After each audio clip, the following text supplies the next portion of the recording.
কলকাতা সহ দক্ষিণবঙ্গের 10টি জেলায় হলুদ সতর্কতা জারি করেছে আবহাওয়া দপ্তর। কলকাতার পাশাপাশি দক্ষিণবঙ্গে বিভিন্ন জায়গায় বৃষ্টি চলছে দফায় দফায়। উইকেন্ডে এই বৃষ্টি বাড়বে, চলবে মঙ্গলবার পর্যন্ত। আলিপুর আবহাওয়া দপ্তর জানাচ্ছে, কাল থেকে মঙ্গলবার পর্যন্ত দক্ষিণবঙ্গ জুড়ে বৃষ্টির পরিমাণ বাড়বে। এদিকে তুমুল বৃষ্টিতে বিপর্যস্ত উত্তরবঙ্গের সমতল এবং পাহাড়। দার্জিলিং, কালিম্পং, আলিপুরদুয়ারে ভারী বৃষ্টির সম্ভাবনা রয়েছে। অতি ভারী বৃষ্টি হতে পারে কোচবিহার এবং জলপাইগুড়িতে।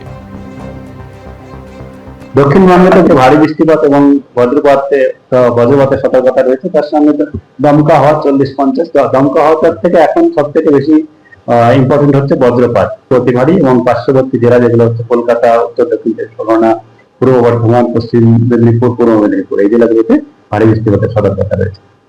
উত্তরবঙ্গের আমাদের উপরের 5টা জেলাতেই, জলপাইগুড়ি, আলিপুরদুয়ার, কোচবিহার, দার্জিলিং এবং কালিম্পং, এই 5টা জেলাতেই সতর্কতা রয়েছে।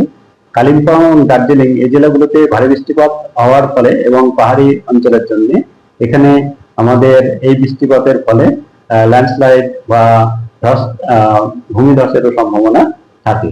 সেই মতো আমাদের সতর্কতা এবং অ্যাডভাইজারি দেওয়া হয়েছে।